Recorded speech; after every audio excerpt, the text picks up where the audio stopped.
Snow Crash, Chapter 23. Sometimes, to prove their manhood, boys of about YT's age will drive to the eastern end of the Hollywood Hills, into Griffith Park, pick the road of their choosing, and simply drive through it. Making it through there unscathed is a lot like counting coup on a high plains battlefield. Simply having come that close to danger makes you more of a man. By definition, all they ever see are the through streets. If you're driving into Griffith Park for some hijinks and you see a no outlet sign, you know that it's time to shift your dad's Accord into reverse and drive it backward all the way back home, revving the engine way past the end of the tachometer. Naturally, as soon as YT enters the park, following the road she was told to follow, she sees a no outlet sign. YT's not the first courier to take a job like this, and so she's heard about the place she's going. It's a narrow canyon, accessed only by this one road, and down in the bottom of the canyon, a new gang lives. Everyone calls them the Falabalas because that's how they talk to each other. They have their own language, and it sounds like babble. Right now, the important thing is not to think about how stupid this is. Making the right decision is, priority-wise, down there along with getting enough niacin and writing a thank you letter to Grandma for the nice pearl earrings. The only important thing is not to back down. A row of machine gun nests marks the border of Falabala territory. It seems like overkill to YT. But then, she's never been in a conflict with the Mafia either. She plays it cool, idles toward the barrier at maybe 10 miles an hour. This is where she'll freak out and get scared if she's going to. She's holding aloft a color-faxed Radix document featuring the cybernetic Radish logo, proclaiming that she really is here to pick up an important delivery, honest. It'll never work with these guys. But it does. A big gnarled up coil of razor ribbon is pulled out of her way, just like that, and she glides through without slowing down. And that's when she knows that it's going to be fine. These people are just doing business here, just like anyone else. She doesn't have to skate far into the canyon, thank God. She goes around a few turns into kind of an open flat area surrounded by trees and finds herself in what looks like an open-air insane asylum. Or a Mooney festival or something. A couple of dozen people are here. None of them have been taking care of themselves at all. They're all wearing the ragged remains of what used to be pretty decent clothing. Half a dozen of them are kneeling on the pavement with their hands clenched tightly together, mumbling to unseen entities. On the trunk lid of a dead car, they've set up an old junked computer terminal. Just a dark monitor screen with a big spiderweb crack in it, like someone bounced a coffee mug off the glass. A fat man, with red suspenders dangling around his knees, is sliding his hands up and down the keyboard, whacking the keys randomly, talking out loud in a meaningless babble. A couple of the others stand behind him, peeking over his shoulder and around his body, and sometimes they try to horn in on it, but he shoves them out of the way. There's also a crowd of people clapping their hands, swaying their bodies, and singing The Happy Wanderer. They're really into it, too. YT hasn't seen such childlike glee on anyone's face since the first time she let Roadkill take her clothes off. But this is a different kind of childlike glee that doesn't look right on a bunch of 30-something people with dirty hair. And finally, there's a guy that YT dubs the High Priest. He's wearing a formerly white lab coat, bearing the logo of some company in the Bay Area. He's sacked out in the back of a dead station wagon, but when YT enters the area, he jumps up and runs toward her in a way that she can't help but find a little threatening. But compared to these others, he seems almost like a regular, healthy, fit, demented, bush-dwelling psychotic. "You're here to pick up a suitcase, right?" "I'm here to pick up something? I don't know what it is," she says. He goes over to one of the dead cars, unlocks the hood. He pulls out an aluminum briefcase. It looks exactly like the one that Squeaky took out of the BMW last night. "Here's your delivery," he says, striding toward her. She backs away from him instinctively. I understand, he says. "I'm a scary creep." He puts it on the ground, puts his foot on it, and gives it a shove. It slides across the pavement to YT, bouncing off the occasional rock. "You know, there's no big hurry on this delivery," he says. "Would you like to stay and have a drink? We've got Kool-Aid. I'd love to, YT says, but, my diabetes is acting up real bad. Well, then you can just stay and be a guest of our community. We have a lot of wonderful things to tell you about. Things that could really change your life. Do you have anything in writing? Something I could take with me? Gee, I'm afraid we don't. Why don't you stay? You seem like a really nice person. Sorry, Jack, but you must be confusing me with a bimbo, YT says. Thanks for the suitcase. I'm out of here.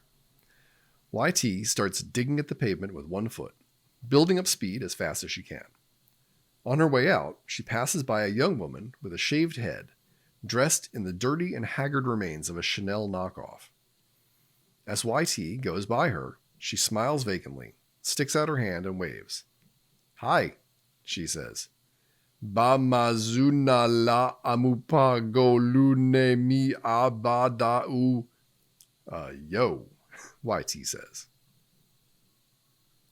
A couple of minutes later, she's pooning her way up I-5, headed up into Valleyland. She's a little freaked out. Her timing is off. She's taking it easy. A tune keeps running through her head. The Happy Wanderer. It's driving her crazy. A large black blur keeps pulling alongside her. It would be a tempting target, so large and ferrous, if it were going a little faster. But she can make better time than this barge, even when she's taking it slow. The driver's side window of the black car rolls down. It's the guy, Jason. He's sticking his whole head out the window to look back at her, driving blind. The wind, at 50 miles per hour, does not ruffle his firmly gelled razor cut. He smiles. He has an imploring look about him, the same look that Roadkill gets. He points, suggestively, at his rear quarter panel. What the hell? The last time she pooned this guy, he took her exactly where she was going. YT detaches from the Acura she's been hitched to for the last half mile, swings it over to Jason's fat olds, and Jason takes her off the freeway and onto Victory Boulevard, headed for Van Nuys, which is exactly right. But after a couple of miles, he swings the wheel sharply right and screeches into the parking lot of a ghost mall, which is wrong. Right now, nothing's parked in the lot but an 18-wheeler, motor running, Salducci Brothers Moving and Storage painted on the sides. Come on, Jason says, getting out of his Oldsmobile. You don't want to waste any time. Screw you, asshole, she says, reeling in her poon, looking back toward the boulevard for some promising westbound traffic. Whatever this guy has in mind, it's probably unprofessional. Young lady, says another voice, an older and more arresting sort of voice. It's fine if you don't like Jason, but your pal, Uncle Enzo, needs your help. A door on the back of the semi has opened up. A man in a black suit is standing there. Behind him, the interior of the semi is brightly lit up. Halogen light glares off the man's slick hairdo. Even with this backlighting, she can tell that it's the man with the glass eye. What do you want? She says. What I want, he says, looking her up and down, and what I need are different things. Right now, I'm working, see, which means that what I want isn't important.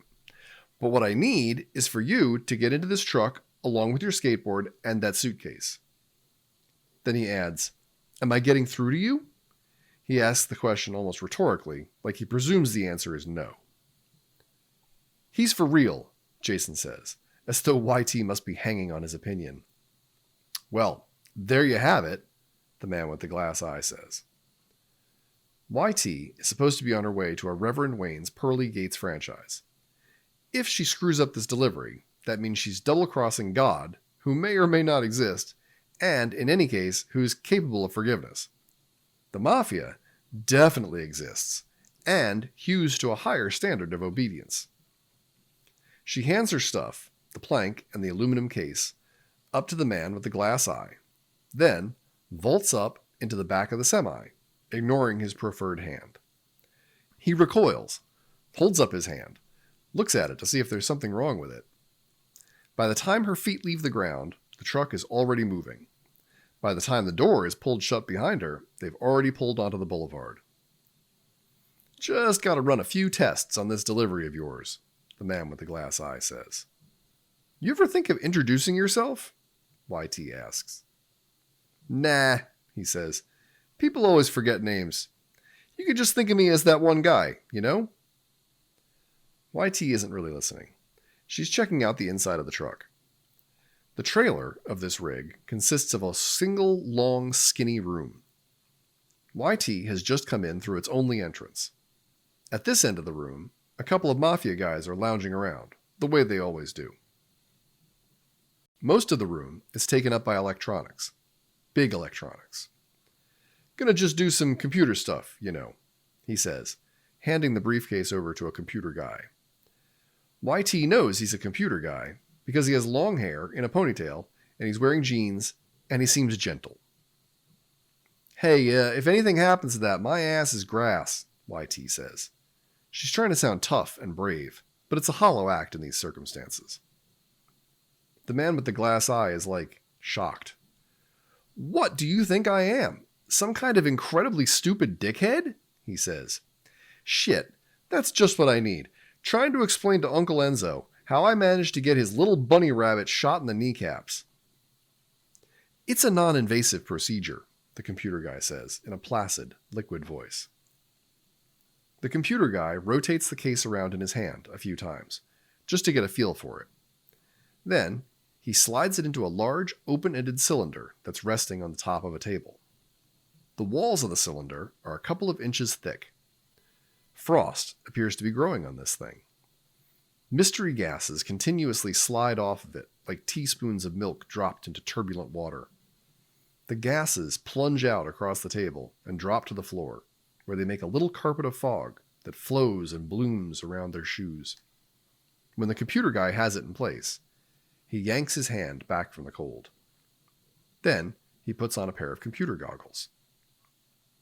That's all there is to it. He just sits there for a few minutes. YT isn't a computer person, but she knows that somewhere behind the cabinets and doors in the back of this truck, there's a big computer doing a lot of things right now.